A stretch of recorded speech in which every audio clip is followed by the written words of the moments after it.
The call comes as Marcus Freeman stands amid the ruins of his home. Glass shatters beneath his boots. Spray paint drips from threats on walls. His fingers trace bullet holes in family photos. His phone vibrates. Unknown number. Next time, it's not just property, Freeman. Sell or else. Marcus's jaw locks. He surveys the wreckage methodically. Professional job. Military precision. They wanted to send a message. A blood-stained real estate contract skids across his floor in the breeze from the broken windows. The mayor's signature gleams at the bottom, still wet with ink. Marcus rolls up his sleeve, revealing the Navy SEAL trident tattooed on his forearm. His hand closes around a shell casing they carelessly left behind. They don't realize they just declared war on the wrong man. 5 years in Afghanistan, 3 in Yemen, intelligence specialist with combat tracker training. Marcus Freeman's service record flashes across his mind as he photographs the destruction. 2 weeks ago, he stood at his father's grave, returned to Oak Ridge to take over the family construction business. Just a heart attack, they said. Natural causes. Now this. The town has changed. Main Street, once vibrant with local shops, stands half empty. For sale signs compete with Save Oak Ridge posters, a battle line drawn through the heart of his childhood. Marcus walks past Simmons Hardware, where Old Man Simmons watches from behind dusty windows. The conversation stops when Marcus enters. Eyes follow him, some sympathetic, others calculating. Your daddy would have been proud, Simmons says, lowering his voice. Standing up to Hayes and his casino plans. The mayor's face dominates the TV behind the counter. Robert Hayes announces his Community Prosperity Initiative with practiced sincerity. The smile doesn't reach his eyes as he talks about economic renewal. 14 properties left, Simmons whispers. Yours makes 15, the holdouts. Marcus nods, but his mind catalogs the security camera angles, exit routes, and the 2 men watching him from across the street. Ex-military by their stance. Private contractors, not local police. One touches his earpiece when Marcus looks their way. Outside, Marcus detours behind the pharmacy. He retrieves the spare key from his father's hiding spot and unlocks the office of Freeman Construction. Dust covers everything. The computer untouched. Files still in cabinets. His father's voice echoes in his last voicemail. Son, something's not right with this development deal. I need your help. Your particular skills. Marcus checks for surveillance devices before powering up the computer. The password still works. His father's email remains open to a draft message addressed to the district attorney. Subject line, Evidence of corruption and environmental violations. Dad's files might explain why he called Marcus home so urgently before his accident. Mayor Robert Hayes stands at Marcus's property line the next morning. Tailored suit, expensive watch. 2 men flank him, one in a developer's casual blazer, the other with the hard eyes of private security. Mr. Freeman, Jackson Willis, Oak Ridge Development. The developer extends his hand. Terrible what happened here. Vandals, I expect. Marcus shakes the offered hand, counting 4 calluses that don't match the man's manicured nails. Gun owner, probably right-handed. We have a proposition that might solve your problems. Mayor Hayes gestures toward the ruins. The town council has approved rezoning this entire area for commercial use. Freeman Construction sits on prime real estate for our new resort and casino complex. Willis slides a document from his leather portfolio. We're prepared to offer twice market value. Very generous under the circumstances. My father built this business from nothing, Marcus says. It's not for sale. The mayor's smile tightens. Your father understood progress, Marcus, before his unfortunate passing. Heart conditions run in families, Willis adds, eyes cold. Stress is a killer. Marcus studies the mayor's face. the subtle satisfaction there. The handshake lingers too long, Hayes's grip crushing. Buildings have accidents too, the security man speaks for the first time. Electrical issues, gas leaks, code violations that require immediate demolition. Is that a threat? Marcus keeps his voice level. Just stating facts, Hayes says. This town needs this development. 600 jobs, millions in tax revenue. We won't let a few stubborn property owners derail progress. They leave the contract on Marcus's partially collapsed porch. He waits until their black SUV disappears before examining his father's brake line again. The police report lists accident, but the clean, precise cut tells a different story. Later that day, Marcus visits the Wilsons. Elderly couple, 40 years in their home. Their windows are broken too. Their garden destroyed. "Fourth time this month," Mrs. Wilson whispers, hands trembling around her coffee cup. "Police say they can't help. No witnesses." "We're the last holdouts on this block," Mr. Wilson adds. 3 others caved last week after their cars were vandalized. Across town, Lucia Morales, single mother, owner of a small bakery, shows Marcus similar damage. "My insurance is threatening to cancel my policy. Without insurance, my business loan defaults. I can't fight much longer." Marcus nods, understanding the pattern. 3 other holdouts have had accidents in the past month alone. At the county records office, Marcus requests the environmental impact study for the casino project. The clerk looks nervous. "That's been classified by order of the town council," she says, eyes darting to a security camera. That night, Marcus breaks into his father's office again. This time, he finds the hidden compartment behind the filing cabinet. Inside, a thumb drive, soil sample vials, and photocopies of land surveys, different versions with contradicting data. One survey, stamped confidential, shows high levels of industrial contamination precisely where the casino foundation would be built. The other, the official version, shows the area completely clean. His father had been building a case, and someone killed him for it. Marcus opens his old footlocker. Inside, specialized equipment from his SEAL days, surveillance gear, tactical communications, the tools of his former trade. If Hayes wants war, Marcus will give him one, but on SEAL terms. Gather intelligence, identify weaknesses, strike only when victory is assured. He starts by photographing the distinctive boot prints left at his property. Military-grade tactical boots. Size 12. Unusual wear pattern on the right heel. Someone who favors their left side, possibly from an old injury. His phone buzzes with a text from an unknown number.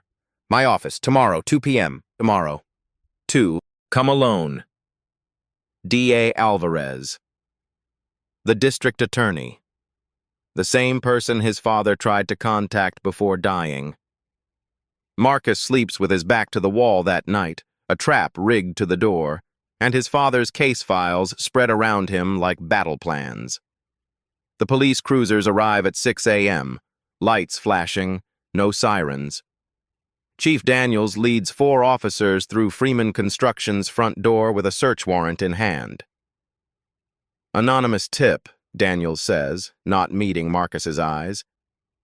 "Claims you're storing illegal substances on the premises." Marcus stands perfectly still as they search, observing, memorizing faces, noting which officers seem uncomfortable with the operation.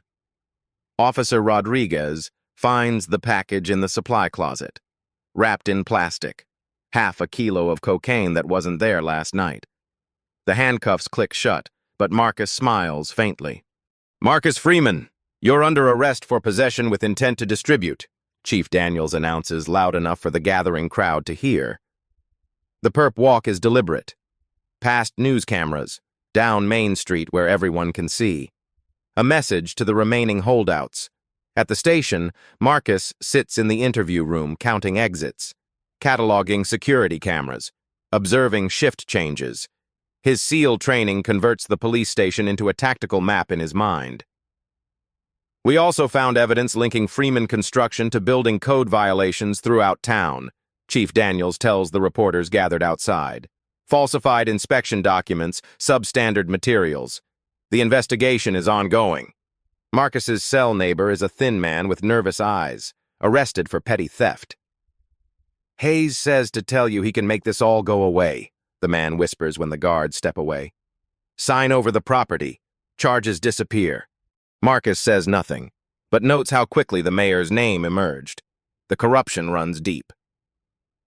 3 hours later, a woman in a tailored suit enters the station. Sharp eyes, confident stride. She presents her credentials to the desk sergeant, who suddenly looks worried. I'm District Attorney Sofia Alvarez, she announces. I'll see Mr. Freeman now. In the interview room, she sits across from Marcus, opens her briefcase, and turns on a white noise generator. Your father contacted my office 3 days before his death, she says without preamble. Claimed he had evidence of environmental fraud and corruption involving the casino project. Why didn't you help him? Marcus keeps his voice neutral. I scheduled a meeting. Her eyes flash with regret. He died the night before. Car accident. Very convenient timing. She slides a file across the table. These charges against you are manufactured. The cocaine has no fingerprints. The building code violations date from before your father bought the company. Alvarez checks her phone repeatedly, glancing at the camera in the corner. I don't trust this department, she whispers. Hayes has half the force on his payroll, the other half too scared to speak up. Why help me? Marcus asks.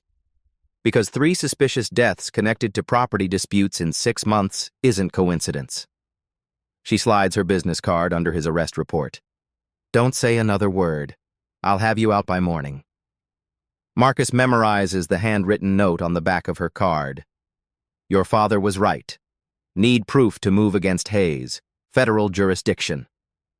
Chief Daniels slams the cell door later that night, unaware Marcus now has exactly what he needs, time inside to observe their operations, shift schedules, and security vulnerabilities. From his cell, Marcus watches Officer Rodriguez make a call from the parking lot, looking nervous. The young officer returns, avoids eye contact with Daniels, and spends 30 minutes typing a report he immediately deletes. Someone inside the department has a conscience, a potential ally. By morning, Alvarez has secured his release on bail. Insufficient evidence, she tells the furious Chief Daniels, and questionable search warrant authorization. Outside the station, Hayes and Willis watch from their SUV across the street. Marcus meets their gaze directly, letting them see something new in his eyes. Not fear, not intimidation. A predator's patience. Hayes owns this town, Alvarez says, driving Marcus to her office downtown. Mayor for 15 years. His family founded Oak Ridge Mining Company a century ago. The district attorney's office sits above a bakery. No fancy courthouse. Just a modest suite with security cameras Marcus immediately identifies as higher quality than they appear. I've been building a case for months, she continues, closing the blinds. Hayes, Willis, their security chief Curtis Thompson, intimidation, fraud, suspected involvement in at least 3 deaths. Including my father, Marcus says. I believe so.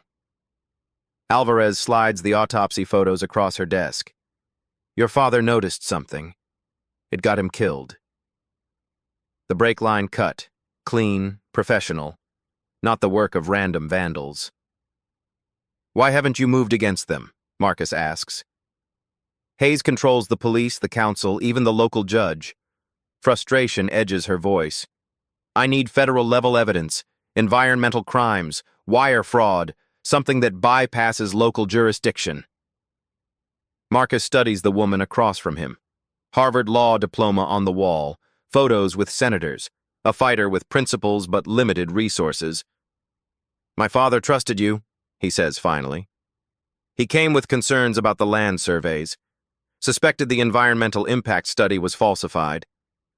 She opens a locked drawer. The day after he died, someone broke in here. These were the only copies I had left. 2 soil analysis reports. Same date, different results. Just like the ones in his father's hidden files.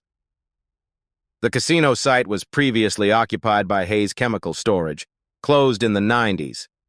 Alvarez points to contamination markers. Your father found evidence they never properly cleaned up the toxic waste, just covered it with topsoil. Building there would release everything into the groundwater, Marcus realizes. The entire town's water supply. Exactly. But proving Hayes knew about it requires more than just these reports. Marcus makes his decision. I have SEAL contacts who might help access satellite imagery, historical land surveys, maybe detect chemical signatures from orbit. Alvarez's eyebrows rise. That's not what I expected from a construction company owner. I specialized in intelligence gathering, surveillance, tracking. Marcus leans forward. Sometimes fighting the system means becoming a ghost in that system. What do you need from me? Legal cover, subpoenas for financial records, and time. For the first time, Alvarez smiles. I think we can help each other, Mr. Freeman. They form a plan. Marcus will gather intelligence. Alvarez will provide legal framework. Together, they might have enough to bring federal authorities into Oak Ridge. That evening, Marcus visits each remaining holdout. The Wilsons, Lucia Morales, Dr. Chen from the medical clinic, Pastor Williams, whose church sits on valuable corner property. We're not alone anymore, he tells them, careful to sweep for listening devices first. But I need your eyes and ears. Report anything suspicious to this secure number. He gives them each burner phones. Simple instructions. A renewed sense of hope spreads through the small resistance. Back home, Marcus converts his damaged garage into an operations center. Maps, timelines, surveillance photos. His father's evidence forms the foundation. Hayes doesn't just want our properties, Marcus explains to Alvarez when she visits. He needs them. The contamination is spreading underground. If anyone tests their water and traces it back to his family's old chemical storage, his entire empire collapses, she finishes. Marcus points to property records. He's been buying land in the next county over, moving his own assets away from the contamination zone, while leaving everyone else to suffer the consequences, Alvarez says grimly. A pattern emerges. Hayes's shell companies, unusual council votes, police reports altered or buried. The corruption forms a web with Hayes at the center. Marcus receives a text from Officer Rodriguez requesting a meeting. At midnight, the young officer parks 3 blocks away and approaches on foot. My father worked for Freeman Construction, Rodriguez explains, hands shaking. Chief Daniels ordered me to plant that cocaine. Said my father would lose his pension if I refused. Why tell me this now? Marcus asks. Because they're planning something worse. Rodriguez looks over his shoulder. Thompson hired ex-cons from Capital City. Not just for vandalism anymore. I heard him say permanent solutions. Marcus nods calmly, though his mind races. We need your help from inside. Eyes and ears only. Nothing that puts you at risk. After Rodriguez leaves, Marcus calls Alvarez. We need to accelerate our timeline. Hayes is escalating. That night, Marcus accesses his military contacts. Former SEAL team members now working in private intelligence. Satellite imagery requests. Property records searches. Financial investigations that can't be traced back to Oak Ridge. Alvarez secures federal subpoenas under SEAL, citing potential environmental crimes. The net begins to tighten. At dawn, Marcus watches Hayes and Thompson meet behind the construction site. Their conversation grows heated. Thompson gestures angrily toward Marcus's property. Hayes grabs Thompson's arm, speaking forcefully. The predator is feeling pressure, growing desperate, which makes him dangerous. Later that day, Willis approaches Marcus at the local diner, a public place, witnesses all around, a new offer, triple the property value. Final chance, Freeman, Willis says, sliding the contract across the table. Some offers expire permanently. Marcus pushes it back. So do threats. Willis's practiced smile slips. You have no idea what you're up against. Neither do you, Marcus replies. That night, someone cuts power to Marcus's block. Security cameras catch 3 masked figures approaching his house. They retreat when the backup generator kicks in, triggering floodlights. Marcus reviews the footage with Alvarez, identifies military-style movement patterns, notes Thompson's distinctive limp in one figure's gait. They're getting sloppy, Marcus says, making mistakes.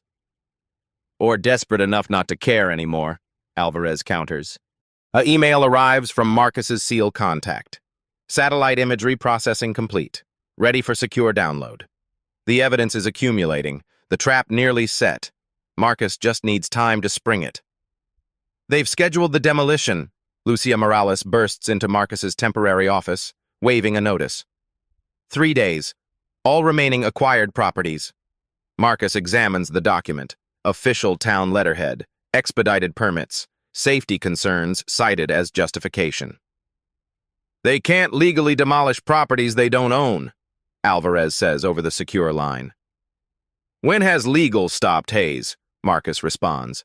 His phone buzzes constantly now, information flowing in from his network. The satellite data will take 36 hours to process fully. The bulldozers arrive in 72. The local newspaper editor, Alan Pierce, arrives with a thumb drive. This was anonymously delivered to the paper, he explains. Environmental report. Original version before Hayes had it rewritten. Marcus recognizes his father's digital fingerprints. Backup plans triggered by his death. The report contains one word Hayes never wants public: contamination. That afternoon, Marcus observes Curtis Thompson at Town Hall, pressuring council members to approve accelerated demolition permits. The security chief's right boot leaves a distinctive print on the recently waxed floor. Marcus photographs it discreetly. Same pattern as those at his vandalized home. At sunset, Marcus begins placing wireless cameras throughout town, behind the mayor's office, overlooking Thompson's vehicle, monitoring the construction site perimeter. Every camera he places is another eye watching the watchers.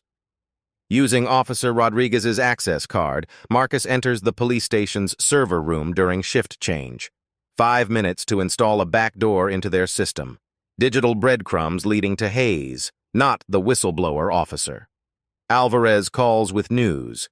Federal Environmental Protection Team can be here in 4 days. Too late, Marcus replies. We need to slow down the demolition.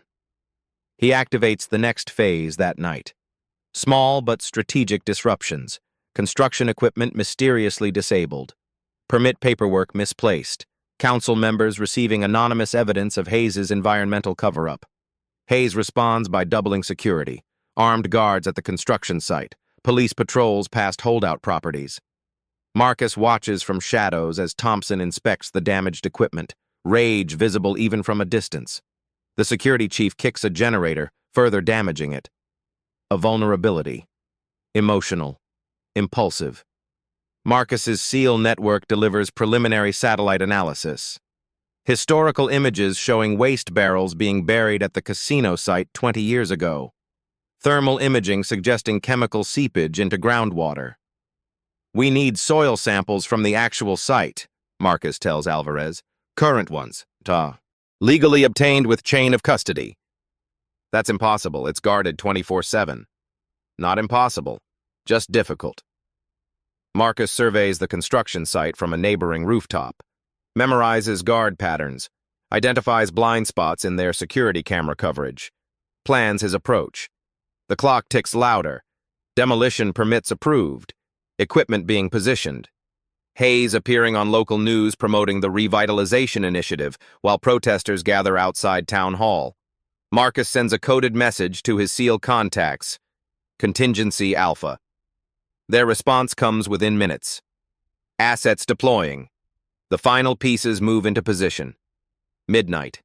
Marcus moves through town hall's shadow, invisible against the brick facade. The security system upgraded after his father's break-in attempt presents minimal challenge to SEAL infiltration techniques. Inside, darkness conceals him. The building breathes empty halls and secrets. His footsteps make no sound on marble floors. The mayor's office sits locked behind frosted glass. Marcus bypasses the alarm in 30 seconds, picks the lock in 20 more. Inside, he places microscopic listening devices beneath the desk, inside the phone, behind picture frames. The office reveals Hayes's character: expensive bourbon, hunting trophies, photos with senators and governors, a man who collects power like others collect stamps. Marcus photographs documents left carelessly visible: construction timetables, contact information for private security contractors with military backgrounds, a list of holdout properties with red check marks beside 3 names. All 3. Recent accidents. His father's name, the first checkmark. Down the hall, the zoning office yields more treasures. Marcus finds the original land surveys, compares them to the altered versions. Someone systematically removed all references to chemical contamination. Each document bears the same digital signature: C. Thompson. The floor creaks outside. Marcus freezes. Footsteps approach. A security guard's night patrol. Marcus slides behind a filing cabinet as the beam of a flashlight sweeps across the room. The guard pauses, sensing something amiss. The radio on the guard's belt crackles. Northeast perimeter check? The distraction allows Marcus to slip into the adjacent room. The guard continues his patrol, never realizing how close he came to discovery. In the records room, Marcus photographs tax documents. Hayes's shell companies purchasing surrounding county land through intermediaries. A pattern of ownership creating safe distance from the contamination zone. A figure passes the window: Curtis Thompson, conducting a late-night inspection. Marcus recognizes the security chief's distinctive limp. Thompson walks right past Marcus in the darkened hallway, never recognizing the man whose home he destroyed. The boots, military-grade tactical, size 12. The unusual wear pattern on the right heel matching prints from Marcus's vandalized property. Marcus completes his infiltration, exiting through a maintenance door as the guard returns to the front desk. At 3 a.m., he meets Alvarez at her office. Hayes is accelerating everything, Marcus reports, transferring the photos. Demolition now scheduled in 36 hours. Alvarez reviews the documents. This proves knowledge and intent to conceal, but we need physical evidence of the contamination. Tonight, Marcus says. They drive separately to the construction site. Alvarez parks visibly near the front gate, distracting the guards with questions about permit displays. Legal intimidation that draws security attention.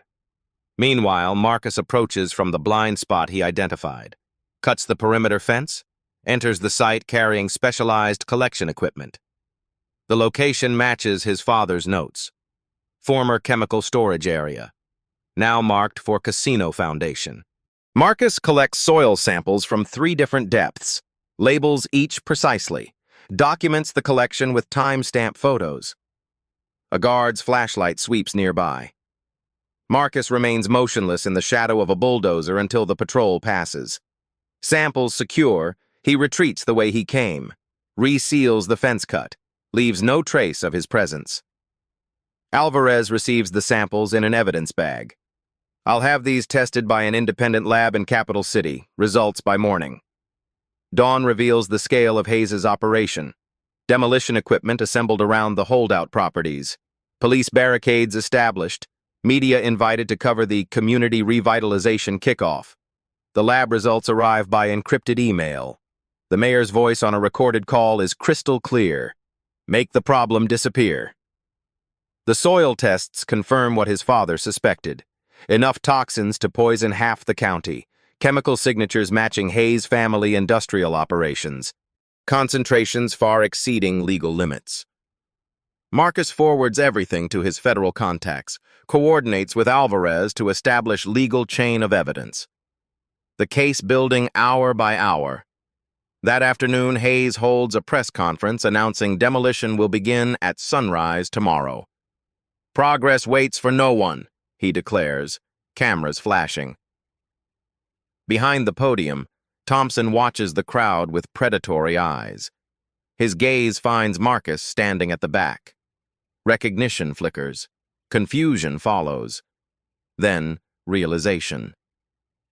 Marcus allows himself a small nod, acknowledging the hunter who has become the hunted. Thompson whispers urgently in Hayes's ear. The mayor's confident smile falters for just a moment. The first crack in the facade. Sunset bathes the cemetery in golden light.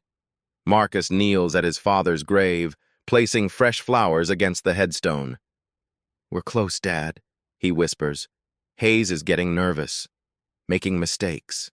The marble feels cool beneath his fingers as he traces his father's name.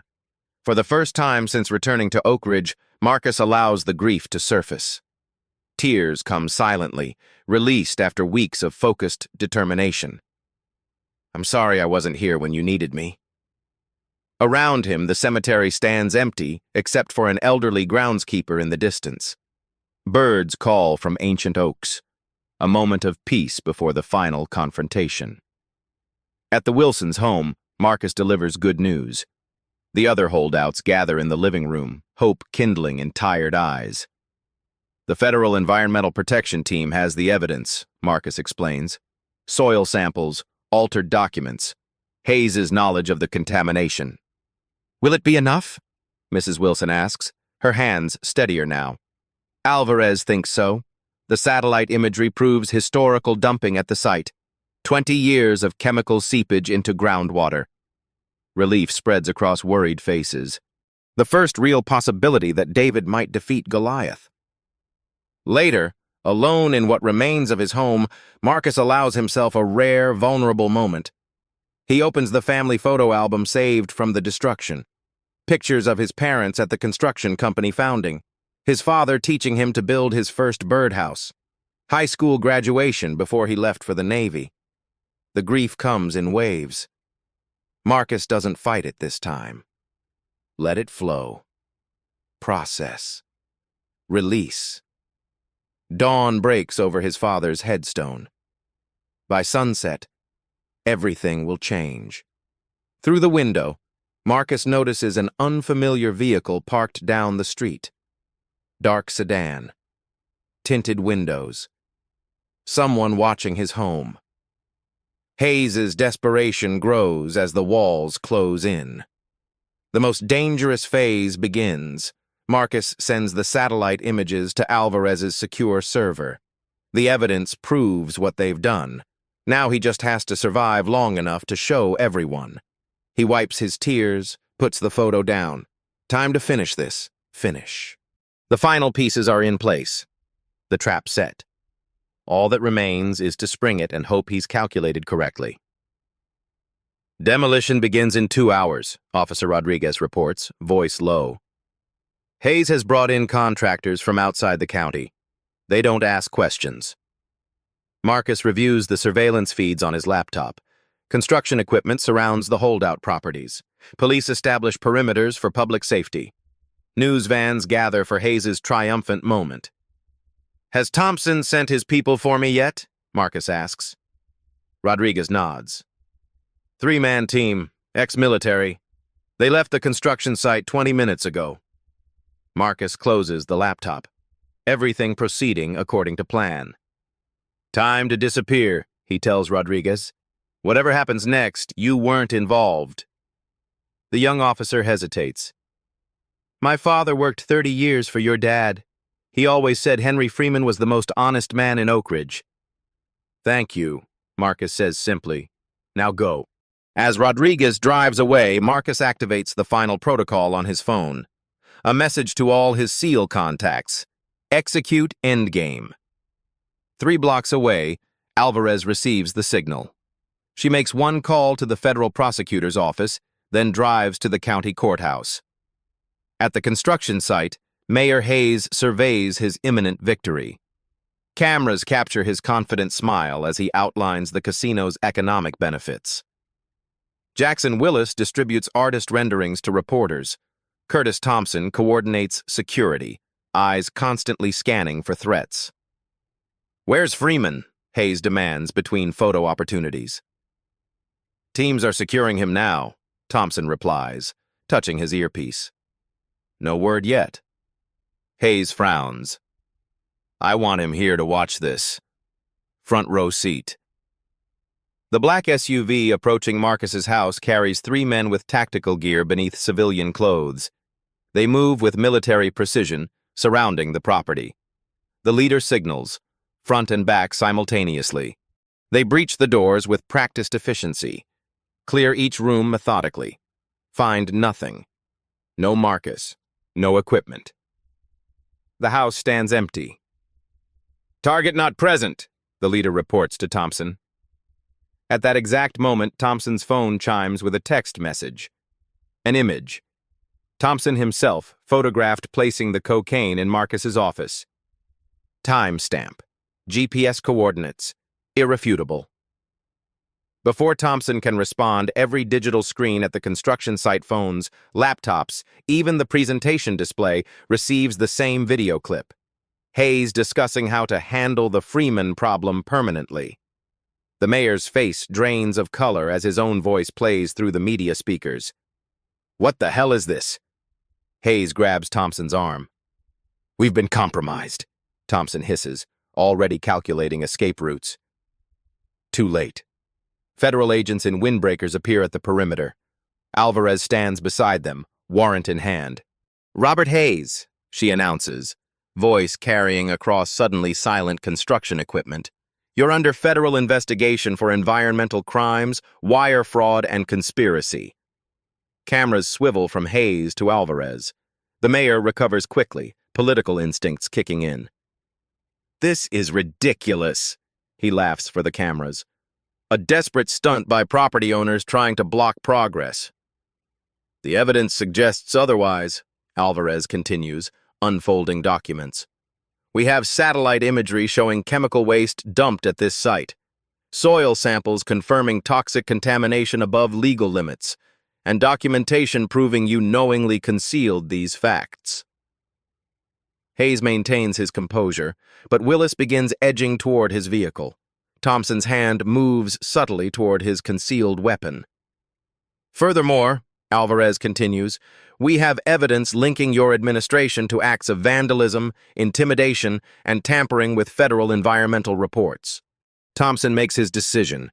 He grabs Hayes, using him as shield while drawing his weapon. "Nobody moves," Thompson shouts. "We're leaving now." The crowd scatters. Federal agents draw weapons. Standoff.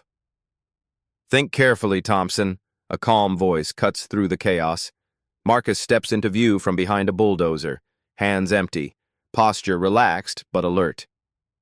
"Your team is already in custody," Marcus continues. "Surveillance has documented every threat, every act of vandalism. Your distinctive boot prints match those at my home and 3 other properties." Thompson's eyes dart frantically. "Hayes ordered everything. The vandalism, the intimidation, Freeman's father—" "Shut up," Hayes hisses.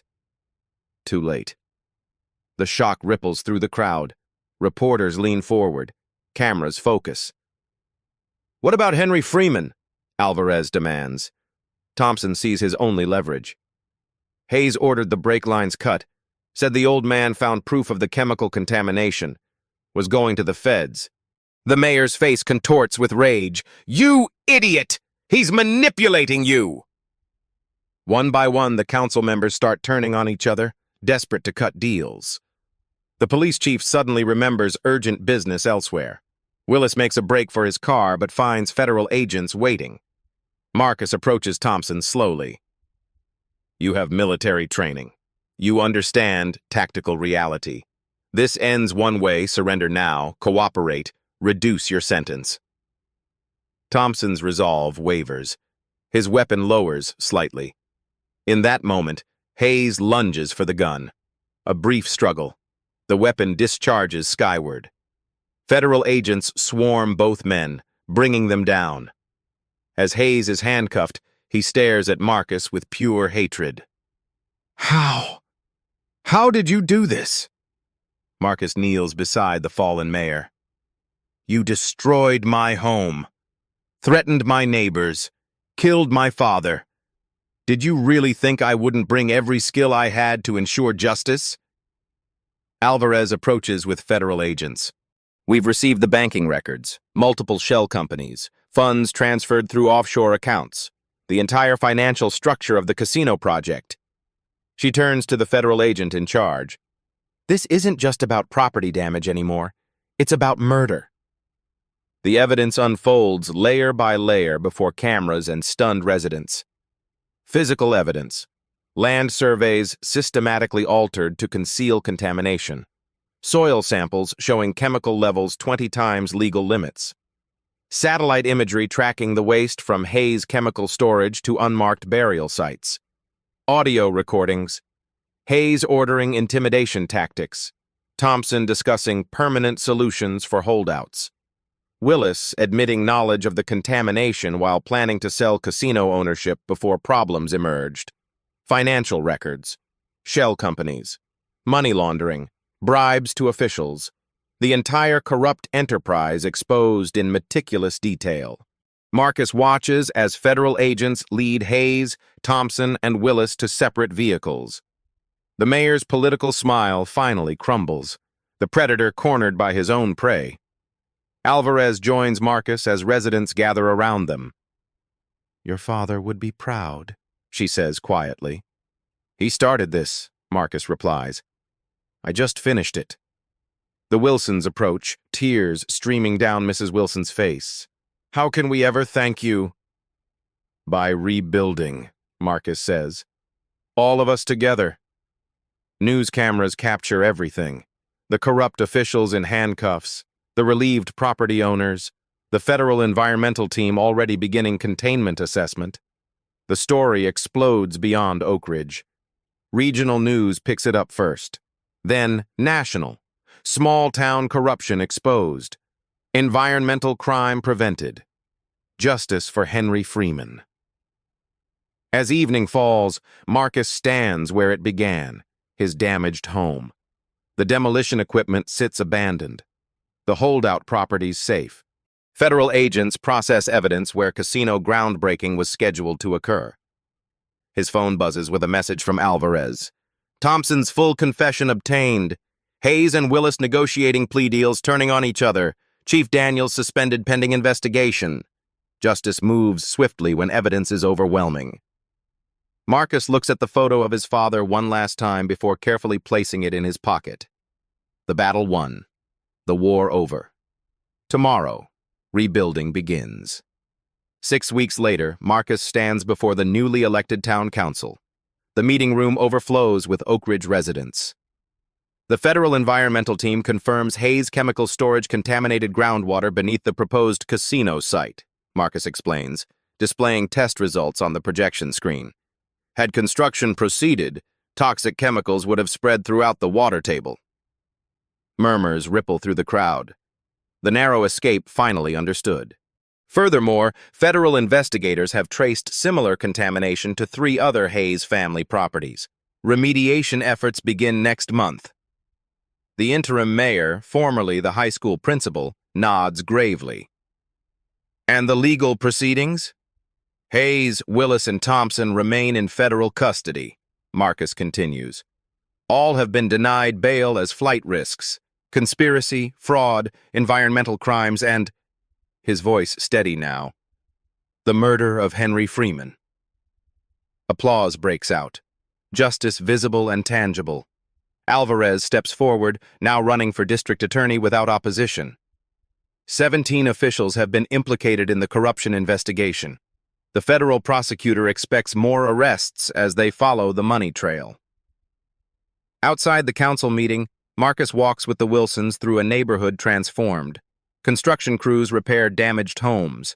Community gardens replace vacant lots. Hope rebuilds alongside structures. The Freeman Legacy Fund Committee meets tomorrow, Mrs. Wilson says. We've received donations from across the country since the story broke. Marcus nods. The fund, established in his father's name, provides assistance to affected property owners. ensures no one loses their home to predatory development. At Freeman Construction Headquarters, now the command center for rebuilding efforts, Marcus reviews plans with former holdouts. Lucia Morales coordinates volunteer schedules. Dr. Chen assesses environmental health impacts. Pastor Williams organizes community support. The federal grant was approved this morning, Marcus announces. Funds for complete remediation of the contaminated areas, plus infrastructure improvements throughout affected neighborhoods. The community rebuilds stronger than before, more transparent, more vigilant. Marcus visits the cemetery weekly. Today, he's not alone. Alvarez accompanies him, carrying fresh flowers. The federal prosecutor says Hayes will serve minimum 20 years, she reports as they stand at Henry Freeman's grave. Thompson testified against everyone, full cooperation for reduced sentencing. And the contamination cleanup? Marcus asks. The EPA classified it as a priority site. Hayes' family assets seized to fund remediation. Justice takes many forms: environmental, legal, financial, personal. Later that day, Marcus visits the county jail. Hayes stares through the prison glass, still not understanding how thoroughly he was outmaneuvered. "Why come here?" Hayes asks, hollow-eyed, his expensive suit replaced by prison orange, power stripped away.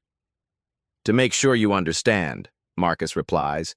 "This wasn't about revenge. It was about justice. For my father, for this town, for everyone you were willing to poison for profit." Hayes smirks, a shadow of his former arrogance. "You think you've won? One developer stopped. Others will come." "They're welcome to," Marcus replies, "with transparency, environmental responsibility, community input. That's the difference." Outside, Oak Ridge transforms day by day. The construction begins tomorrow, not for a casino, but for homes that can never be taken away again. The town council unanimously approves Marcus's appointment to the new Ethics and Development Committee. His expertise, both in construction and in identifying threats, proves invaluable. At the site where Thompson left the threatening message at Marcus's home, now repaired and expanded community members establish a neighborhood watch program. Never again will intimidation rule their streets. 6 months later, Marcus stands before the reopened Freeman Construction. The company now specializes in environmental remediation and sustainable development. Contracts from neighboring counties flood in, impressed by their work in Oak Ridge. The local newspaper runs a feature, "How One Man's Stand Against Corruption Saved a Town." Marcus keeps a copy but avoids the spotlight. His father deserved the credit. The community's resilience deserved recognition. Officer Rodriguez, now promoted to detective in the reformed police department, visits Freeman Construction with updates. The FBI discovered Hayes had similar operations in 3 other towns, he reports. Your evidence sparked investigations across the state. The ripples spread outward, one stand against corruption inspiring others. At the first anniversary of Henry Freeman's death, the town dedicates a new park where the contaminated site once stood. Clean now, safe, a symbol of renewal. Marcus speaks briefly at the ceremony.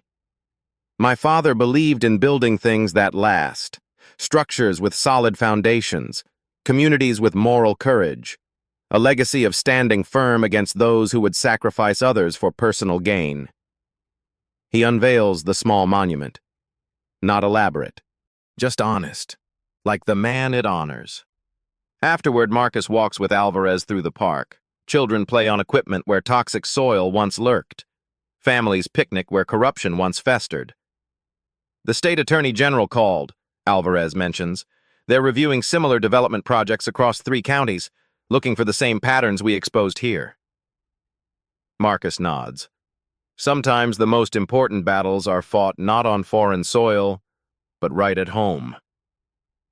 As they reach the park exit, Marcus pauses at the community garden established at the exact spot where the threatening message was left at his home. The symbolism isn't lost on those who know the story. Intimidation transformed into growth. A young girl offers Marcus a tomato she's just harvested. He accepts with a smile, the simple gesture embodying everything they fought to protect. That evening, Marcus reviews plans for his next project, affordable housing for families displaced by similar development schemes in neighboring towns. His father's company now builds protection against the very predators who once threatened it. The lessons of Oak Ridge spread further each day. Transparent government, environmental responsibility, community vigilance. One man stood against corruption. A town found its conscience. Justice prevailed not through violence, but through truth meticulously revealed. The system, flawed but redeemable, worked as intended when good people refused to look away. Sometimes, that makes all the difference. Did that story of justice and redemption grip you to the core? That's exactly what we do here at Beat Stories, deliver hard-hitting narratives that keep you on the edge until the very last word. Hit that like button if Marcus Freeman's strategic takedown of corruption satisfied your sense of justice. Subscribe now so you never miss our next adrenaline-pumping tale. Every time someone stands up, speaks out, or refuses to be erased, a new story is born. At Beat Stories, we archive that courage. Subscribe now and help us keep these moments alive, because the more we share them, the harder they are to ignore.